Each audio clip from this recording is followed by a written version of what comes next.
Assalamu alaikum tuğanlar, kandayсыңар? Kutmandu taң. Tınсыңарбы? Амансыңарбы? Elim tinchпи Kırgızstanдағы? Эфирде бөлүшүп койсоңуздар. Бүгүнкү темабыз туғандар мына авам жөнүндө да. Авам элди маңкуртуп ойлойт окшойт да. Же ушу айта берип, кайта берет деген сөздөрүн ишенесиңерби?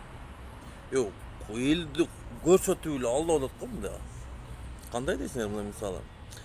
Кечегинде агитация малында, кечеги Нарын элине барды да турабы? Нарын элине барып туруп эми логистик центр курабыз. 30 миңдей орун жумуш болот экен деп. Эсиңиздерде барбы? Агитация малында президенттик талапкер мыйзамсыз койгонду. Не деп агитация кылып атты эле? Молдокматовду жаман көрсөтүп элге. Biz ал жерге иштеке курбайбыз, кура турган ой да жок деп. Алейкум ассалам Мирлан. Анда оюбуз да жок деп.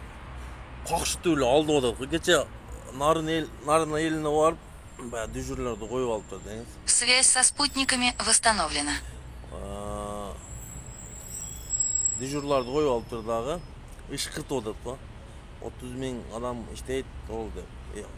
Ушунчалык наглый аферист деген мен там бердим бу кишиге. Ушинтип эптеп эле ал дешкен экен да. Эжекке эртең менен настроениңизди бузбаң. Ким эле мына Сайрагүл баягы троллдордун бириси окшойт, бул дагы фейктердин бириси. Бирок туугандар, алданганды биз дагы кичине анализ кылбайлы туугандар, Ар бир экинчи сөз алдыма. Эртең менен бир сөз айтат, кечинде бир сөз айтат. Кимисин ишенесиң? Эч кимисин ишенгим деле келбейт бул адамчы. Ар бир сөзү калп. Караңдай калп айтып атат. Койчу, уялчы.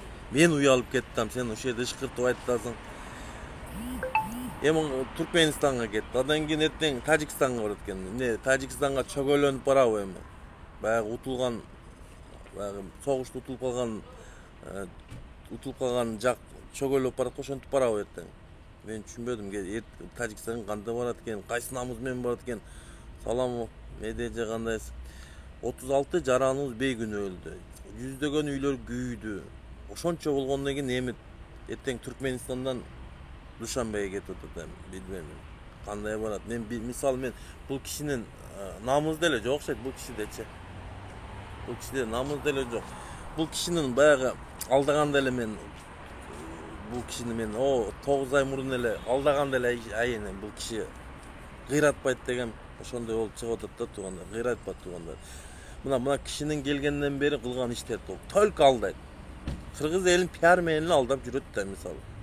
Өзүнө баягы бир автобус дүжүрлөрүн салып алат, апарган жерине коюп, столдорун коёт, ошентип эле жүрөт го. Качанга чейин ушинтип алданат экенбиз.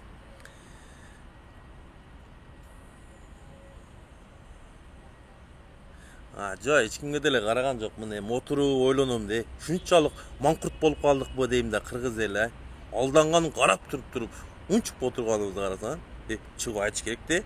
Кана толук кандуу ишке киреше элекмин деп 9 айды өткөздүк, Толук кандуу ишке киреше элекмин деп мына 2 айда үзүрүн көрөсүңөр деди, 2 ай эмес 9 ай өттү. Үзүрү жок го. Только үзүрү аркага окшойт бул кишиникичи. Бул кишиники только аркага кетет окшойт. Бул киши келгенден бери каралжоо той эле болуп бүттү бул. Ажоңо мыйзамсыз ажоочу. 36 жараныбыз бейгүнөө өлдү. Суу дефицит болуп калды. Сууларыбыз дагы гестерибизге толбой калды. Эмнегедирчи? Компроматтарга суулар да толбой калды. Эгин тегин суу жетпей атат. Мен билбейм кандай мындай кандай жашап болот экен. Эми азык-түлүктүн баасын айтпайлы коеюн туугандар. Азык-түлүктүн баасын айтайын десем, мына Өзбекстанга салыштырмалуу мен өзбекстандык жарандар менен көп сүйлөшөм туугандар. Бизде кандай болсо ошондой эле турат дейт. Арзан эле деп турат. А bizde de şu bizde götürülüp da bizde значит только Kırgızstanda şu koronavirüs da Kırgızstanda bardığıyla bizde eken de mындай karaganda bu kişi gelgenden beri только arkaga ketip атат окшойбуз эмичи ойлонуп иш кылыш керек эле да туугандар ойлонуп өзүңүздөр ойлоңуздар мыйзамсыз келди мыйзамсыз түрмөдөн чыкты анан ушул адамды алып келип отуруп алсаңар деңгээли жок болсо тажрыйбасы жок болсо кантип Кыргызстанда өнүктүрөт айтыңыздарчы кустуруп атабыз эле кустуруп атабыз каяка кустуруп атат кимдин чөнтөгүнө кетип атат ал акчалар туурабы кечээ Асылбек Жээнбековду сотунан алып чыгып кетип атат жаңы БМВге отургузуп алып эми элестетип келесиз она жок конвой жок эшигин ачып берет баягы оперлер ГКМБда иштеген оперлер эшигин мынтип ачып берет ким ишенет эми ошол Жээнбековду түрмөдө отурат дегени мен ишенген жерим жок үйүнө эле ушу үйүнөн эле барып келип атат окшойт туугандар ай качан адам болот экен качан акылыбызга кирет экенбиз же биз ушундай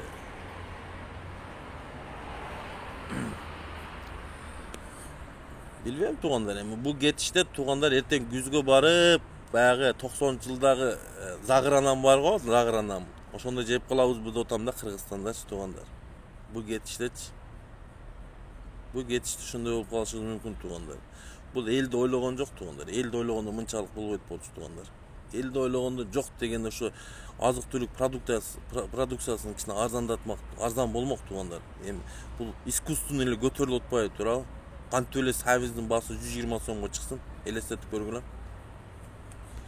билбейм эмнегени азыр эмнегедир мен ойлойм да туугандар эмнегедир мындай карап көрсөңчү бул киши эл ишене берет деп ойлойт окшойт булчу мен алдасам ишене берет ушулар депчи мен түшүнбөйм бул кишини мен бир нерсеге түшүнбөйм бул киши мыйзамсыз келип бийликти басып алгандыгына кийинки жоопкерчилигин мойнуна ала экен кийин жоопкерчилик болот да бул кишини кийинки бийлик келип камай турган болсо туугандар эми камалат да кийинки бийлик келет да баары бул пожизненный кете турган срок иштеп атат да бул пожизненный кете турганчы баягы атайынлык кылып атабы дейм да бул кишичи эптеп бир нерсе кылып туруп жулмай улмай анан качам деген ою барбы дейм да бул кишининчи мынчалыкка барбаш керек эле да кичине ойлонуп иш кылыш керек эле деңгээлиң жетпегенден президенттикке барып эмне кыласың элди кыйнап эмне кыласың мисалы эл канча эл кыйналды мисалы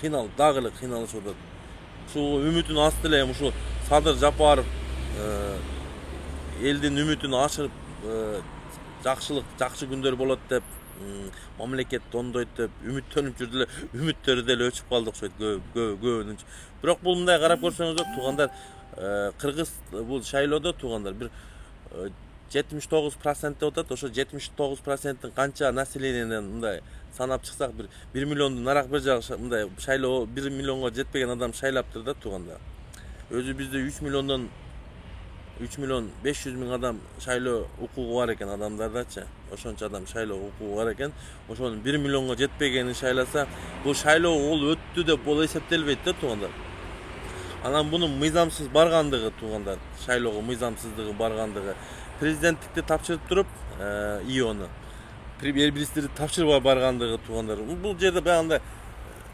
тең баягы кандидаттарга тең укук берилген да бардыгы тең болуш керек бул кичине ашыраак болуп кетти да ошон үчүн шайлоонун деле жыйынтыгын жокко чыгарыш керек болчу туугандар ачык эле айтам мына мыйзамсыз президент мыйзамсыз парламент мыйзамсыз жаңы конституция бардыгыбыз эле мыйзамсыз болуп кетти Кыргызстанда качан мыйзам талаасына киребиз мыйзам талаасына кирбесек туугандар кийинки бийлик келгенде туугандар ушулардын баардыгы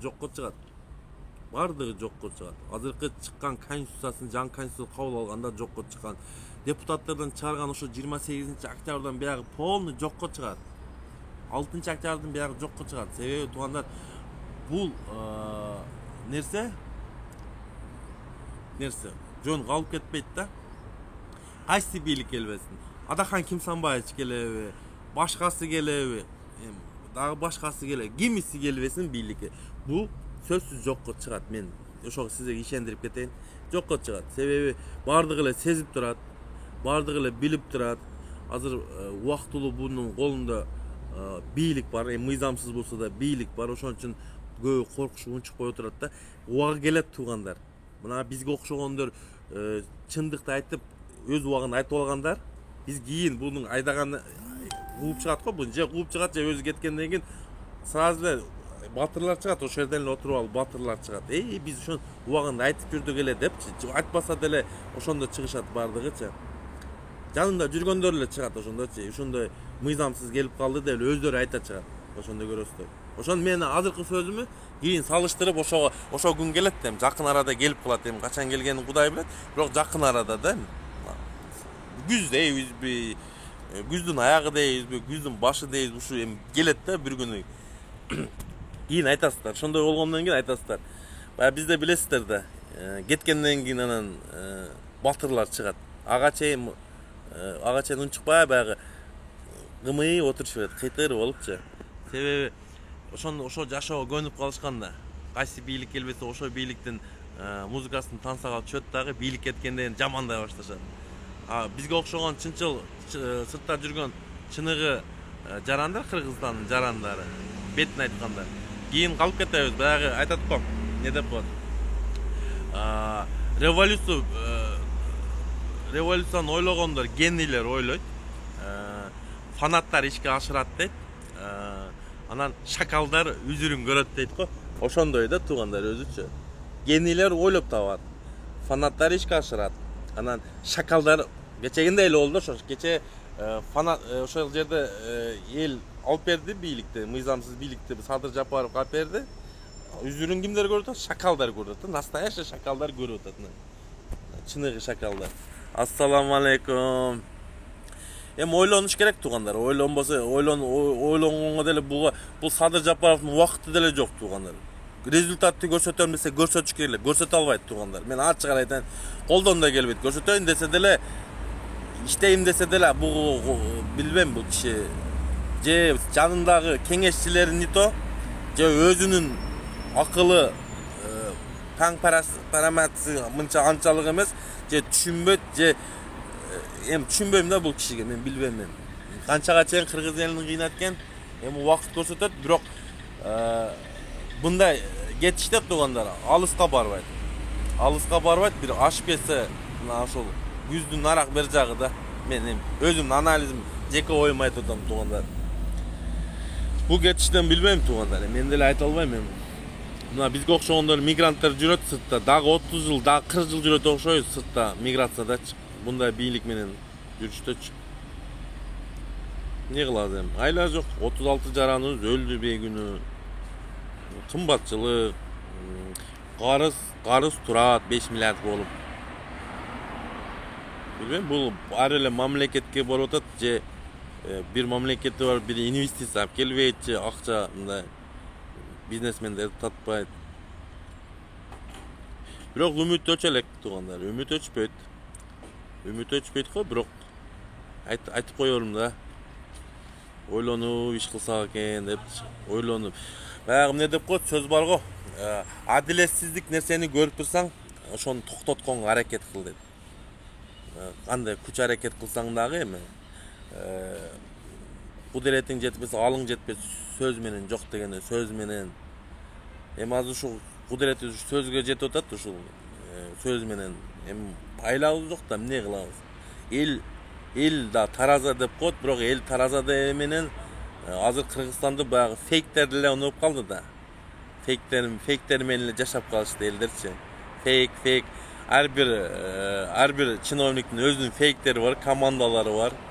Ошолор интернетте отуруп эле элдин жашоосун чечип коюп атат да, отуруп алып элечи. Мактап эле, мындай сиздей адам келелегиле, сиздей президент келелегиле деп. Ошентип эле мактап эле ар бир президент ошо жарга апарып түртүп атат да. Бунусунда прямой эле жардан түртөт окшойт бул Садыр Жапаров делечи. Эми билбейм, эми өз ойлонсо болот да. Түрмөдө отуруп чыкты, кишини ойлонсо болот да. Кыргыз элим кыйналды, жок дегенде мен эл үчүн иштейин десе болот да. Анткени жок да булчу. Бул ошол куча бир эле 5-6 адамдын кукласы болуп атпайбы?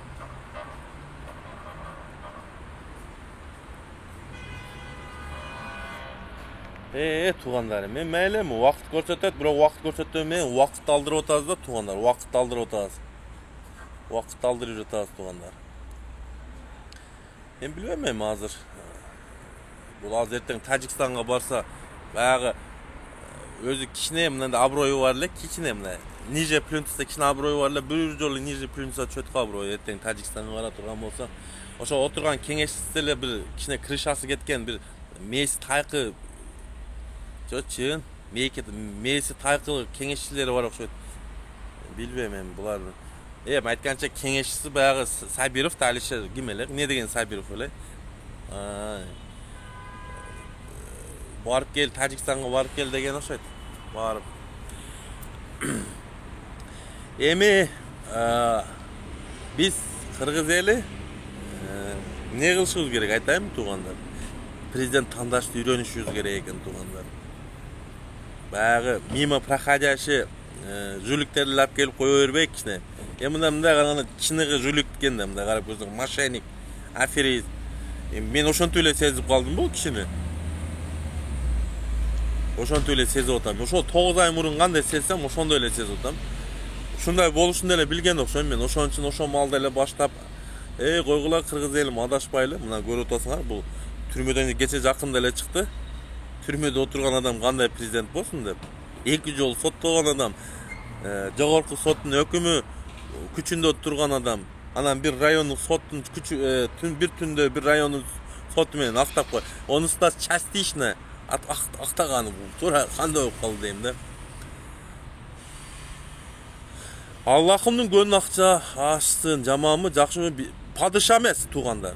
Падыша качан таза ак шайлоо болуп келсе, ошо чыныгы падыша болот. Бул жерде таза шайлоолгон өткөн шайла таза эл шайлаган жок туугандар. Мен ачык эле айтайын бул. Бул арам жол менен келген мыйзамсыз ажоо деп эсептейм. Ким мына Талантбек Ташимбеков деп. Мен падыша катары сезбейм. Бул кишини мен кыргыз элин алдаган, канын иче турган ушул мыйзамсыз ажоо катары. Ошондой эле сезем. Себеби алдаганы көрүнүп эле турат. Эмнеге унчук албайбыз? Эмнеге унчук албайбыз? Канча деген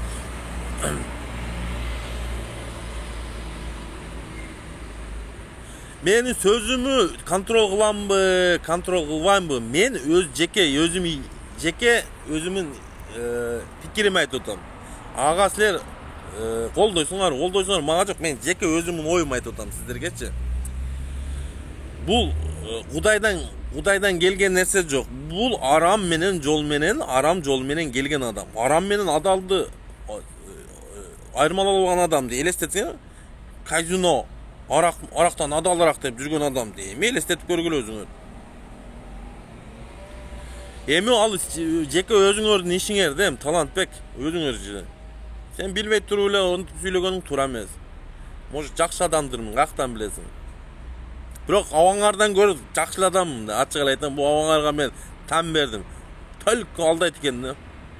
Алдагандан башка эчтеке билбейт экен. Ошентип канча алдайт экен мисалы. Билбем, алдаганында баягы калпычынын казаны кайнабайт да болот да, буну кызы да. Bir gün el işenbey kalat da tura. Baram. Kuda kalasa baram. El işenbey kalat da bir gün. Aldap kança kaçayın işenet misal. Aldap buna işen oldu. Hazır göpteli işenbey kaldı tuğanlar. Hazırça. Servisin bası 120'a çıkanda yani işenbey kalıştı bu. Kaça uçurça. Az daha götürülüt daha kaça. Götürülgenden iyi. Oşanda biz tura tazarak prezident tandavapız deydi de. Men özüm mактаган жерим жок, Талантбек. Мен неге мактайм өзүмдү? Мен мактабайм өзүмдү. Мен абаңга салыштырып атам менчи.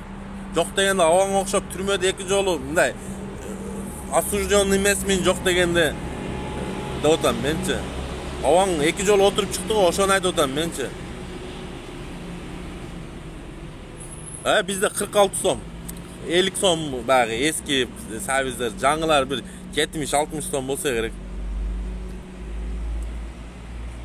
Sen özüңө да ишенбейсиң. Неге? Кандай сен билип калдың? Мага ишене, өзүм ишенем, ишенбейм. Неге? Түшүнбөйм мен. Эмне деген эле суроолорду берип атасың, Талантбек? Мында ойлонуп, жакшына суроо берчи, мен ошо суроолоруңа жооп берейин. Ойлонуш керек туугандар. Ойлонбосок болбой калды туугандар. Ойлонуп оюбуздун акырына жетишибиз керек. Биз да Кыргызстанга кайтышыбыз керек. Мына мен сыртта жүргөн жарандарга кайрылып кетет элем туугандар. Барып жоопкерчиликти алышыбыз керек. Барып өзүбүз жоопкерчилик алып Кыргызстандын экономикасын көтөрүшүбүз керек туугандар. Мунага окшогон түрмөдөн чыккан бандит, сандит, түрөмшик, зекпектер башкарып калды Кыргызстандычы. Фейктер мындай айткандарчы. Ошо менен эле жашап калды.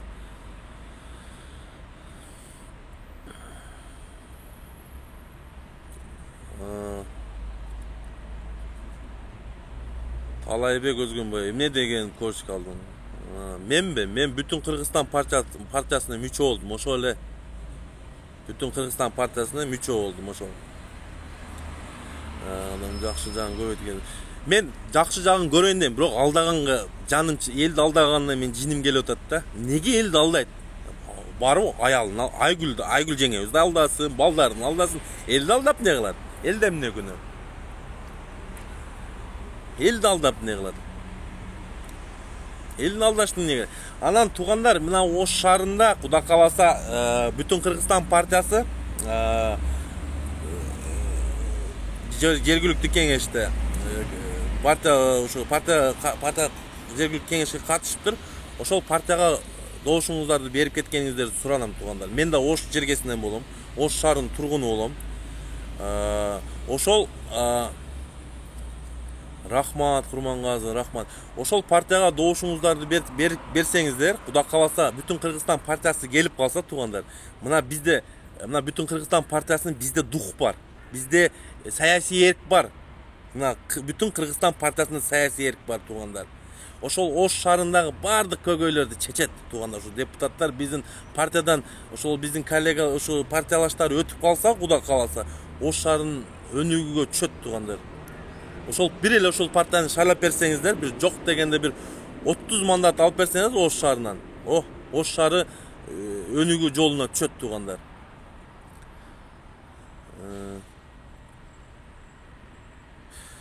Сизге так суроо Эмил Малик. Кийинки президент каты бир эле адам бар. Адахан Кимсанбаевич. Мен башка адамды көрбөй турам. Мен эми жеке өзүм оюмда. Бир эле Адахан Кимсанбаевич ошол адам калды. Баягы ар саясатчылардын арасында адекватный. Мындай айтканда өз позициясынан кайтпаган ошол адам калды. Башка адам жок, кое турган адам деле калбай калды. Она Садыр Абаңарга ишенгер эле, ол дагы кидала кылды элдичи. От души кулакка теп атат Садыр Абаңар дагычы.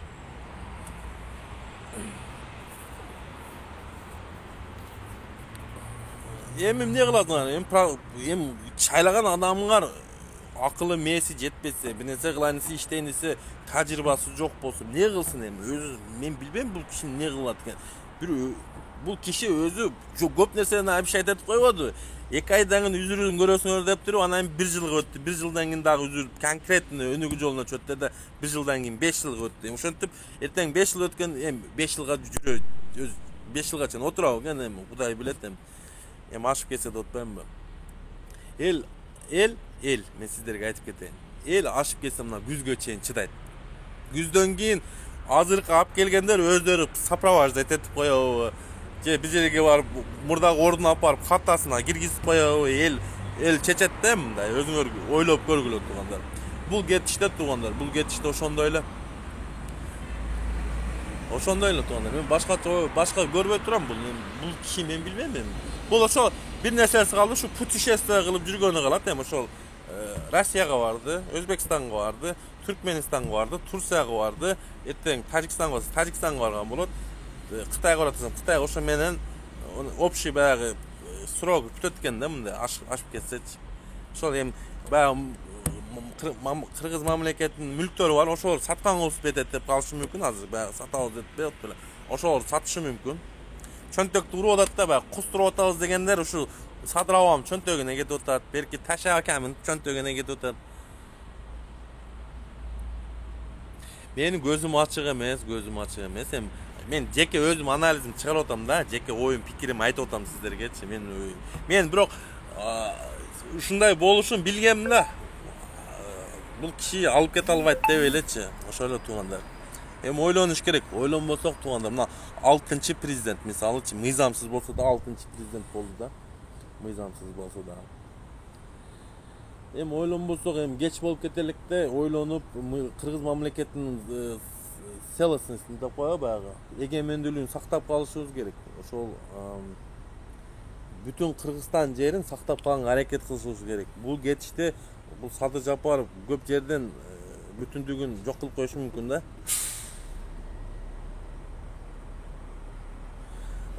Садыр Жапаров кудай кааласа Кыргызстанды өнүктүрөт. Сен ага асылбайлауга. Өнүктүрсөк результат көрсөтөт болчу да.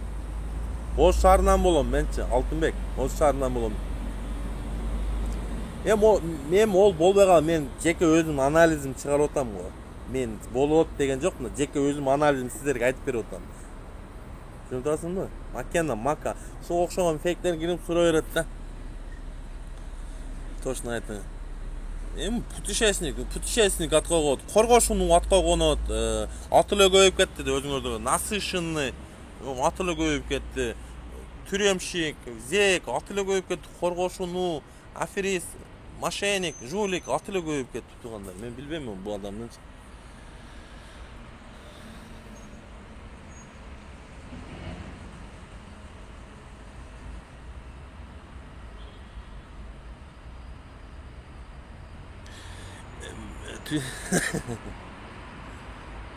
Мен биринчиден кыргыз элин бөлгөн жерим жок. Мен бул жерде жеке Садыр Жапаровдун саясатына, мен кыргыз элин жөнүндө вообще сүйлөгөн жерим жок.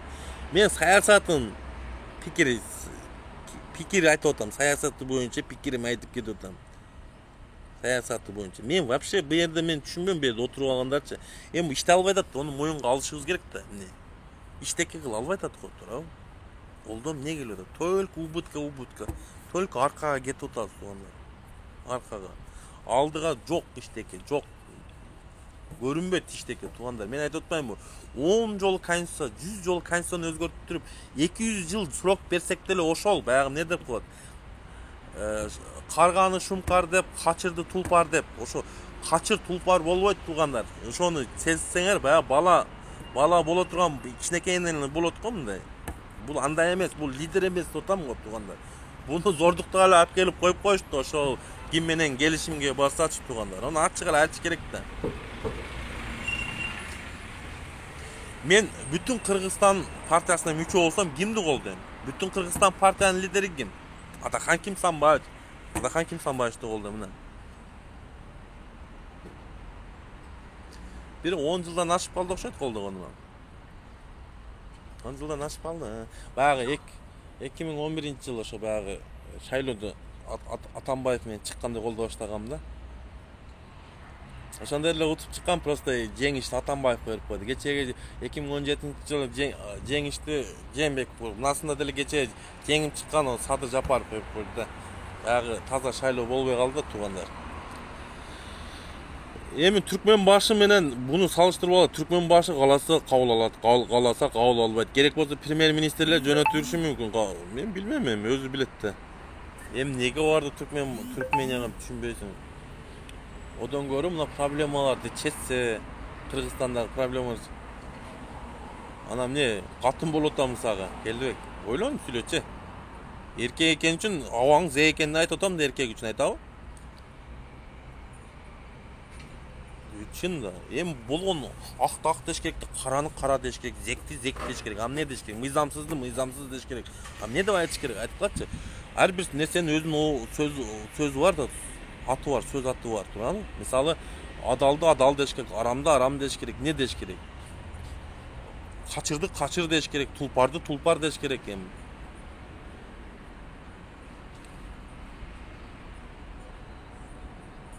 Эми Клара эже, мен билбейм, бул кишинин Москвада иштеп атам, эмне кылып атат?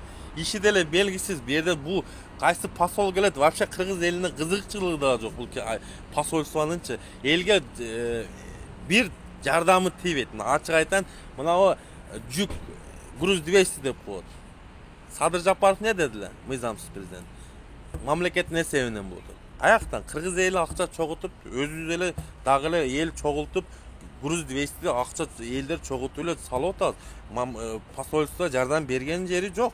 О Садыр Абаңардын сөзүн 2 да кылып 5 жолу айтса деле ошол эле нерсе туугандар. Өзгөрүш болбойт туугандар. 200 груз мамлекеттин эсебинен болот дедилер. Дагы эле биз салып атабыз. Өзүбүз элдер акча чогултуп салып атат. Дагы эмне дейсиңер эми?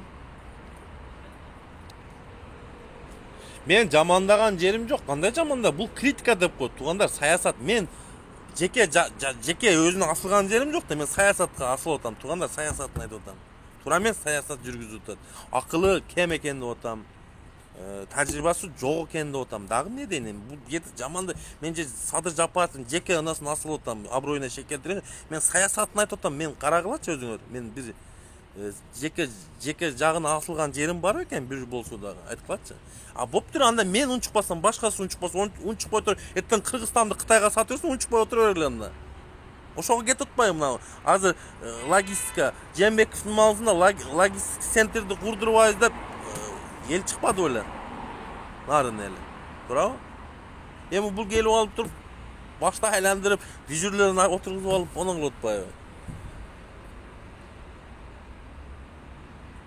Эми ол өзүң ишиңде ким эмне экен талант, мындай эрик мындай бол жазсаң эмне боло турган иште. Абаң жөнүндө сөз болот го, абаң жөнүндө айтсаң. Ошол туугандар, эми биз кыргыз мамлекеттин бүтүндүгүн сактап калалы десек, эгемендүүлүгүн туугандар, бул шайлоону жокко чыгарышыбыз керек. Бул жокко чыгарып туруп, жаңы шайлоо назначить этишибиз керек туугандар. Бирок Садыр Жапаровдун катыштырып алышыбыз керек. Себеби Садыр Жапаров толук кандуу актар элек туугандар. Мыйзамсыз. Ошон үчүн жаңы кандидатуралар, мисалы элден чыккан кандидаттар бар да, мисалы көп да. Мисалы Адахан Кимсанбаевич, мисалы ошол жерде баягы Бактыбек бар эле, ким эле аты, фамилиясын унутуп, Калмаматов, Мама Садыков дегендер бар да. Тажрыйбалуу, образованный, мындай айтканда, билимдүү, кыргыз элинин акысын жебеген инсандар бар да, талапкерлер, туурабы? Ошолорду коюш керек дагы, ошол жерден чыныгы тандап чыгып туруп, баягы шээрин президент кылып алышыбыз керек да. Анан кийин эле Кыргызстан өнүгүү жолуна түшпөсө туугандар, бул кетиште туугандар, мен билбедим.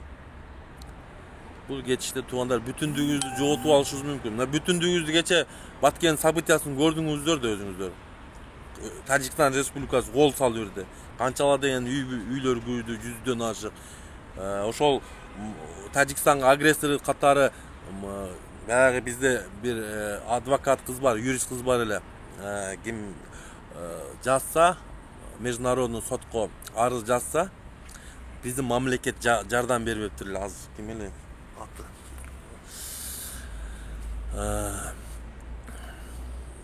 Эми элестетсеңер, өзүбүз куруп алабыз деп. Ал өзүбүздү куруп алабыз, буга дообуз жок деген бул сыр, бир жерде сыр бар да туугандар. Бул жерде ошо Рахмандын коркконунун бир сыры бар да. Себеби 2 күн чыкпай койду го. 2 күн баягы бирөөсү УКМКнын төрагасы баласына кетип калып Европага, бул биякта турду. 2 күн унчук албай эле турду да. Колунан эчтеке келбей эле, анан досу келип нары бери кылып атып, анан 3 күн, 4 күн деген анан кийин токтоп, анан канча деген жарандар өлдү. Эми ал жерде туугандар өтө мындай сырлар көп туугандар. Ал жерде сырлар, ол жерде бир эле биздин мамлекетimiz, ал жерде Тажикстан мамлекетинин да сырлары бар, биздин мамлекеттин да сырлары бар. Мен эми жеке өзүм оюмда ошол жерде бир Садыр Жапаров менен Ташиевдин бир косягы бар да туугандар, компромисси бар. Ошон үчүн ошолорго караштуу компромат бар да, ошо анадачы кимде десем, Рахманда, диктаторда. Ошон үчүн булар унчук албай эле калып кетти дейм да. Эми Бакыт Сулайманов эл бузар деди. Эми сен кимсиң мага эл бузар деген анамды кое отурган? Сен ким элең мисалы? Сен деле эл бузарсың да. Мыйзамсыз президент тап келип түрмөдө отурган зекти. Эл бузганың ошол да сен.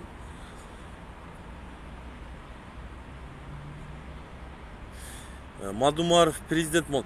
Эмнеге болбосун? Болот эми. Куда каласа эми ошол адамдар келип калсам, билбейм эми. Болтурса болот ал нерсеничи. Эми иштейм деген адам болсо, эл үчүн иштейм десе, эмне үчүн болбосун? Премьер-министр Молдокматовду мен жок серьезно, она Рахман диктатор, Рахман диктатор мисалы. Мына экөөнө бир компроматы бар да, ошон үчүн унчукпай отурат да. Мен эми жеке өзүм оюм да булчу. Менчи себеби любой дурак ойлонуш керек да. За целостность мындай өзүңүн бүтүн чегараңа кирип келип атса, эми элестеткенсиң, адамдарын келип өлтүрүп кетип атса, бул эртең барып не деп барат эртең? Менин 36 жаран жакшы өлтүрдүңбү? Не деп барат эми? Кечирип коюңуз deyip барабы. Не дейт? Мен түшүнбөйм. Бул эртең барган себебин деле түшүнбөйм. Нейтральный зонада жолукса болот болчу да. Нейтральный зонада жолукса болот болчу да. Ошол эле Түркменистанга чакыр. Түркменистанда жолукса болот болчу да. Саясатын булар кыргыз ички саясатты да өлтүрдү ботко кылып, тышкы саясатты да ботко кылып өлтүрдү, бардыгын эле ботко кылып койду да.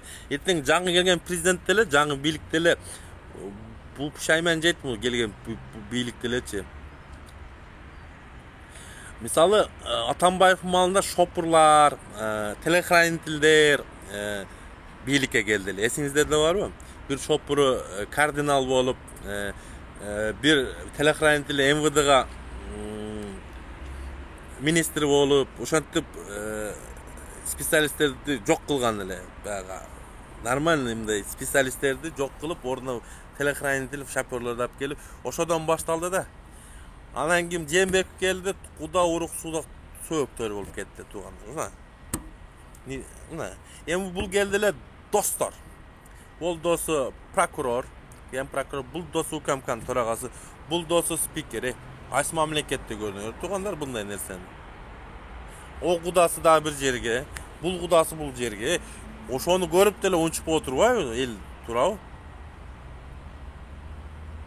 Эми бул компроматты эми билбейм, ол жерде кандай компроматты болушу мүмкүн. Эми өзүңүздөр көрдүңөр да. 100% границаны Өзбекстан менен чечирдим деп туруп мактанып келип не болду? 100 гектар жерди сурады эле, мен билбей берип жүрүпмүн деди го. Ошондо эми ушинтип бир нерсе кылып мактана койсо керек да барыпчы. Эми айтыш кыйын да буларгачы.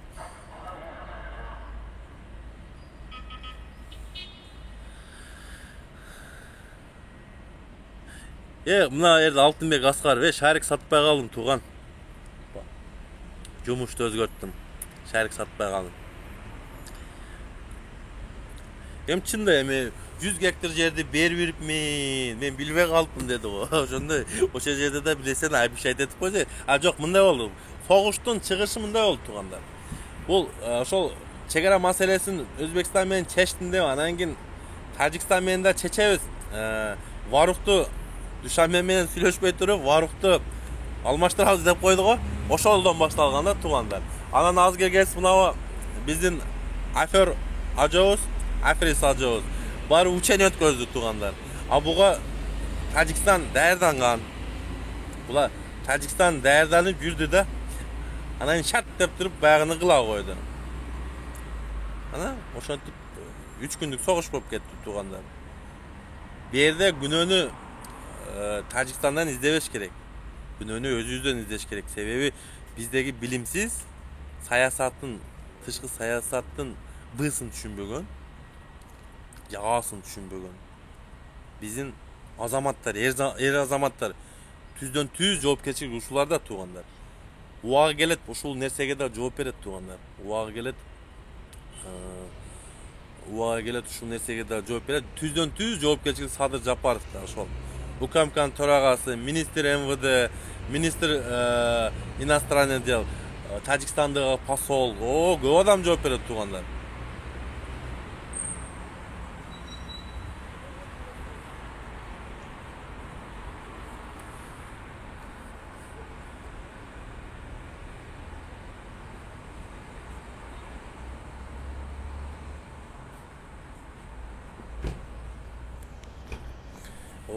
Туугандар, дагы көп үзүрүн көрөбүз. Азыр Афганистан башталыптыр. Азыр Афганистандан Кудай кааласа Американын базасы чыгып кетсе,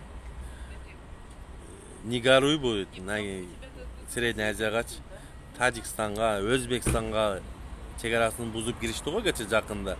Качып киришти баягы талибандардан качып солдаттар. Азыр одан көрө өзүбүзгө сак бололу туугандар. Одан кийин даярдыкты көрөлү, жакшы даярдыкты көрөлү туугандар. Мына ковидти көрүп атасыңар, баягы индийский штамп деп, бизде мына азыр Москвада деле өтө катуу болуп атат. Одан көрө ошол азыр биздин элибизде мына ковид боюнча индийский штампы келиптир уже. Ошол боюнча азыр катуу даярдык көрүш керек туугандар. А биздин министр здравоохранения өзү эмне болду? Вакцинаны алды. Бул коргошунду ишти, все равно ошо Бешенаев өзү коронавирус болуп калыптыр го туугандар. Коргошуну жардам бербептир да. Бул көрдүңөрдү, чорный андай пиар менен жүрүшөт да бул бийликчи мыйзамсыз пиар менен жүрөт. Бир кыл иш кылганын эми бир иш кылып атат, баягы шоу кылып атат. Асылбекти камап, башкасын камап шоу кылып атат да. Элди алдап. Көрүп атпайсызбы? Элди алдап, Асылбекти камап, Зулпкаровду камап, Бабановду камап. Элди шоу кылып атат. Туугандар, шоу. Эми бул кече орустардын эксперттери айтышы боюнча кече маалымат булактарында жүрөт. Орустардын маалымат булактарында жүрөт. Неизбежно дейт. Неизбежно. Кайталанышы мүмкүн дейт. Себеби Афганистанда мындай биз билбеген аналар көп болуп атат да туугандар. Биз билбеген мындай секреттер көп туугандар. Аны айтканга болбойт, себеби ол секреттер көп элге жетпейт да, ал секреттерчи. Бул орустардын да билгени бар туугандар. Булар жөн айтпайт, эксперттер жөн айтпайт туугандар. Булар дагычы билгени үчүн айтат. Анан биздин эр азаматтар, мен билем эмнеге Туратбек Жошпаев ага сен жетет, ал эмне жөнүндө экен мен жакшы билем. Жетет, ошон үчүн мен элге айтпай эле коюп атам да. Туратбек Жошпаев. Эми акылыбызга киришибиз керек да туугандар. Бардыгы эле мыйзамсыз, бардыгы эле мыйзамсыз. Башка мамлекеттер тең ата сүйлөшпөй койду, мына көрдүңүздөр, көрүп атасыңар. Тең ата сүйлөшпөйт дагы, сүйлөшкүсү да келбей калды. Себеби булар келишимди бузду да, мен ачык эле айтайын. Себеби баягы Жээнбеков өз мөөнөтүнө өтүш керек эле да, президенттик шайлоонун ошо мөөнөтүнө өз мөөнөтүнүн 6 жылдыгын отуруш керек, 3 жыл өттү да 3 жылын отуруш керек эле. Булар ошол премьер-министр кылып шайлайсың деп ортомчулар болгондо Казакстан, Россия, анан Америка ортомчу болгон. Ошол ортомчу болгондо Россиядан Путиндин доверенный лицосы Козак деген бир учуп келген. Келип бардыгы сүйлөшүм, келишим болгон. Келишим болуп Садыр Жапаровду премьер-министр кыла турган болгон, премьер-министр болуп иштете турган болгон, Жээнбеков өз мөөнөтүн өтө турган болгон. Парламенттик шайлоону өткөзүп туруп, анан отставкага кете турган болгон да. Парламенттик шайлоону өткөзүп, анан отставкага кете турган. А булар аны караган жок да. Анан Садыр Жапаров өзүнүн элин, баягы колдогон элин, баягы доканцаларын площадьта кармап туруп алды. Коркутупчу. Анан бул Жээнбековдун кеткенге туура келди да. Мен айыман көп адамда жаракат албасын депчи. Анан буга ишеним жок болуп калды башка мамлекеттерденчи. Себеби булар сөз беришкен да, келишимге булар ортого түшкөн. Эми булар серьезный мамлекет да. Анан биздеги деймиз мыйзам иштейт бул мамлекеттерде. Анан ошон үчүн бул менен да серьезный мамиле кылбай койду да туугандар. Кечеги деле Тажикстандагы басып киргендеге деле ошол эле себептен туугандар. Бул саясат тууган, геосаясат деп коет туугандар. Садыр Жапаровдун кислородун жабып коюн деди окшойт, по-моемчу. Ошодон эле болду. Мисалы мына Казакстан серьезно принимать этпей атат мисалы. Мына туугандар, ачыгын эле көрүп атасыңар. Ойлонуш керек ошон үчүн. Мыйзамсыздын түбү ушундай болот туугандар. Мыйзамсыз келген президенттинчи качан гана мыйзамдуу президент келет, башка мамлекеттер тең ата сүйлөшөт туугандар. Анын акылы деңгээлинде жетиш керек. Планшетти кармап окуп атса, элестетип көрсөңөр өзүңүздөр. Бизде эмне планшети жок, мындай оратор адам жокпу ушу президенттикке бара турган. Өз ичинен жүрөгүнөн чыккан сөз сүйлөй турган. Андай адам эмес экен да, кара өзүңүздөр көрдү. Планшетти кармап, планшет өчүп калса эмне болот?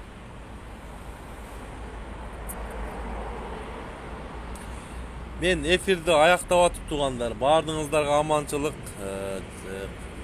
Ушул кыргыз элине татыктуу президент келсе экен туғандар. Бул президент болбоду, мен башында эле айттым го. Бул мыйзамсыз президент болбойт туғандар. Бизге мыйзамдуу, эрктүү, коркпогон, жүрөктүү адам келиш керек. Саламатта калыңыздар.